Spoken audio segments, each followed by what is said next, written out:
Good morning. Happy Monday. I'll make sure I don't trip over my weights here. Okay. How is everybody doing? Oh, I gotta take off my slippers. Oh, it's so much better without the screen in the back. The sun's been beaming through all morning. Hopefully you're having a great Monday so far. So today we are doing a exercise lab.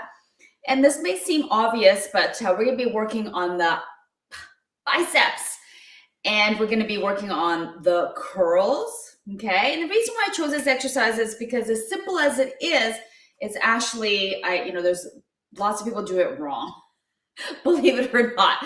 So I want to show you how to do it properly and all the different options I'm going to give you, as well as to show you what some of the biggest mistakes women make when they do a simple bicep curl, okay?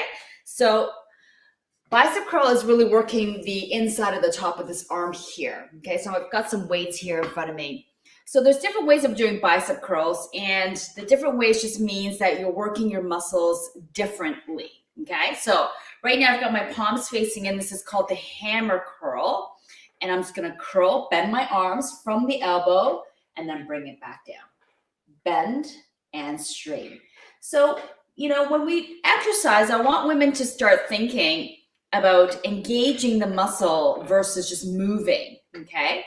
That's because the reason being is you get more out of each exercise when you think about the muscle that we're working on. So in this case, my biceps, I'm gonna think about engaging my biceps, so squeezing the biceps, and then releasing, okay? So this is the hammer curl with your palms facing in. So the biggest mistake when women do curls is they throw their weights over their shoulders, okay? So you can see so watch when I do this exercise properly, is my elbows stay pinned. It doesn't move. So that's the key here, is regardless of where your elbows are, you want to keep them in place. So you don't want them moving. So this is moving your elbows. So now I'm swinging from my shoulders. And a good way to indicate if you're doing it right is if they're resting on your shoulders, yeah, that's pretty much, you've done too much. You see how my elbow's lifted and it's way out in front of me? So regardless of, you can do your bicep curls out here and just keep them still is the idea, okay?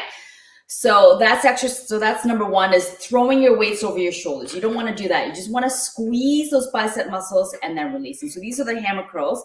And they've got regular bicep curls where your palms are just facing up. And you just curl here. So I'm going to show it to you sideways so you can see that my elbows stay pinned so they don't travel. Because the exercise is really from bending from the elbow joint and not swinging from the shoulders, okay? So I'm going to show it to you sideways. Again, this is just a regular bicep curls. And the other issue or mistake that women make when they do this exercise, I'm going to put one down, is they start curling through the wrist, okay? And they typically do it in this one where you curl up and then you curl down. So what ends up happening, I don't know if you can see, is they start curling the wrist. I'll show it to you this way. They start curling the wrist as they bend from the elbow joint. I think the problem is the weight is too big. Let me grab a smaller weight here because it's hard to see. Okay, so what I mean by that is when you do the arm curls, this is what women do. They bend from the elbow. I'm gonna come a little closer. They bend from the elbow and then they start curling their wrist. And when you start curling your wrist, what ends up happening is you're working the forearm and you're no longer working your bicep muscle. Okay, so it's really important to keep the wrist straight and keep the elbow still regardless of where it is. So if you're in the standing position, see how my elbows don't move? Because if your elbows are moving, that means you're swinging from the shoulder joint. And if you're curling from your wrist, usually at the top of the range, then you're working the forearm. Completely different exercise. If you want to work the forearms with your biceps, by all means. And if you want to work the shoulders when you do the bicep curl, absolutely. Okay, so this is what I mean, is you can do a curl press, right? So now you're compounding exercises where you're doing two exercises in one. So you're doing an arm curl, your bicep curl, and then you're gonna do a shoulder press here. So that's fine if that's your intention. But if you're trying to work these muscles here, what ends up happening when you start making these mistakes is when the weight gets too heavy. Okay, so now you wanna, so for example, this is only a 7.5, but you're trying to get the weight up, so you start swinging those arms up. Or worst case, if you saw that, you start swinging your back, okay? And yeah, so see that? It's way easier. I could do 20, 100 of these, right? And you start swinging your back, okay? So that's when you start compensating when you should be, especially in the low back area. So when the weight starts to get heavier, and this is really something that you should be practicing when your weight is light, is when you're in the standing position and doing these curls, is squeezing your butt cheeks together and tucking your belly button in. So when the weight gets heavy and you squeeze everything in the lower body, you don't have that ability to swing, because the swinging comes from the low back. And if you tuck your belly in, it doesn't allow you to swing your spine back, okay?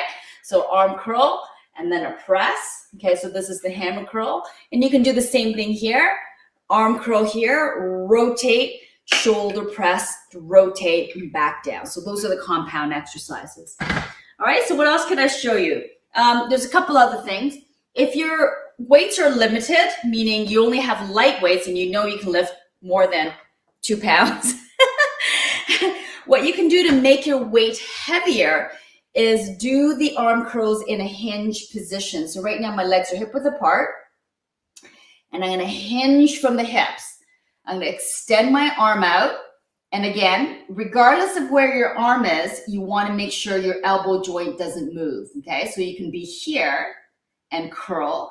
And what happens when you hinge is that it actually makes the weight feel heavier, okay? So if you're limited in weight amount, and then as well, so right now my arm is hanging from my shoulder joint and I'm curling my elbows from here. So right here, I'm about 3/4 of the way to the top of my range, or I'm pretty much to the top. I still have tension on that bicep. So once it goes past, so see how I'm lifting my shoulders? There's less tension on the arms. And if I do that, then I'm curling my forearms and you can feel there's tension here. Okay, so my point here is you can have your elbow here and you can have your elbow here and do curls. You can have your elbow here and do curls, and that's gonna add weight to the weight that you have in your hands. It's gonna make it harder, and that's how you can make a small little 2-pound weight feel more like, you know, close to 5 pounds, almost double, depending. So by hinging. So when you hinge, so see how my spine is straight. I've gone over the hinge position in a different video. So if you want to rewatch that, by all means, is you want to hinge from the hips. See that my spine is neutral. My spine is still neutral. My spine is still, nothing is changing. Only in this hinge position that is changing. And then I do the arm curls. Okay, so right now my palms are facing up. You can do the same thing this way. Okay, so that's one way. So these are the bicep curls. All right, so if you have any questions and if you're watching this on a replay, type in replay for me. And I will see you next week we're gonna do a workout class next Monday. And don't forget about the Love Your Body Week coming up April 4th to April 8th. And there's still time to sign up, where we're gonna feel good from the inside out. All right, see you soon. Bye.